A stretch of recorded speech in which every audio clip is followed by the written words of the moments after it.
we could be just days or weeks away from the very first US-based Bitcoin ETF being approved by the SEC.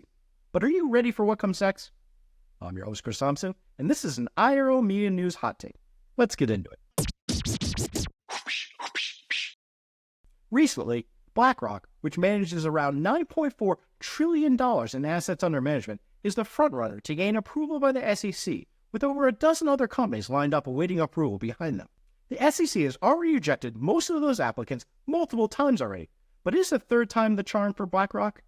Some are speculating it may be, as they've been meeting with the SEC and NASDAQ communication directors, leading some to believe that an approval is forthcoming and that they're coordinating their press releases. That's my opinion, at least, but probably not wrong about this. It sounds like the final sticking point before obtaining approval from the SEC was what sounds like a small change, but it's actually a big deal in my opinion.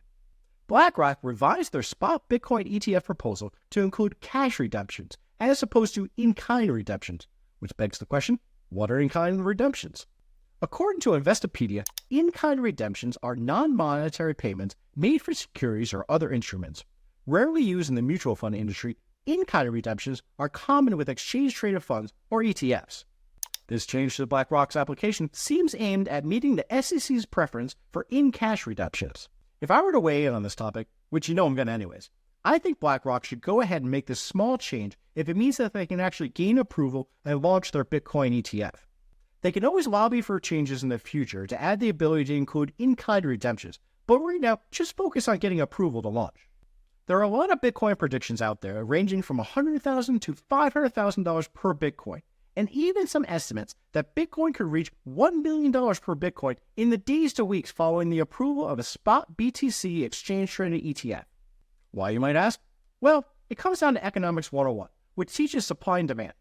You see, there's a limited number of Bitcoin in the world, and the amount created goes through what is called a halving every few years, which cuts in half the number of new Bitcoins that are generated from mining.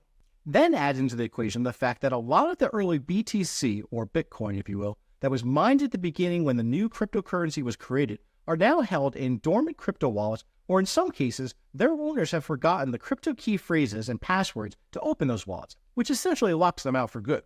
Let me share some numbers with you.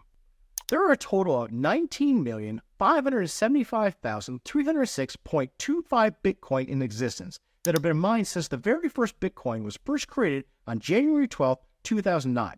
There are now only 1,424,693.8 Bitcoins left to be mined. On average, 900 new Bitcoin are mined each day. Estimates suggest that around 6 million Bitcoins, or 30% of Bitcoin's total supply, have been lost, amounting to an insane $554 billion in value. After all 21 million Bitcoins are mined by 2140, miners will no longer receive block rewards and will rely on transaction fees for compensation. In an interview with CNBC's Grayscale, CEO Michael Saylor said that Bitcoin ETF approval could bring $30 trillion into the crypto market. And MicroStrategy's co-founder Michael Saylor said that a Bitcoin ETF approval would be the most significant development in Wall Street in 30 years. So you can see that due to the supply and demand, if a Bitcoin ETF is approved, there won't be enough Bitcoin to meet demand, causing the price of each BTC to skyrocket. As a hodler of Bitcoin, I sure hope so. If you like this video, do me a solid and smash that like button and subscribe to our channel. Thanks. I'm your host, Chris Thompson, and this has been an IRO Media News Hot Take.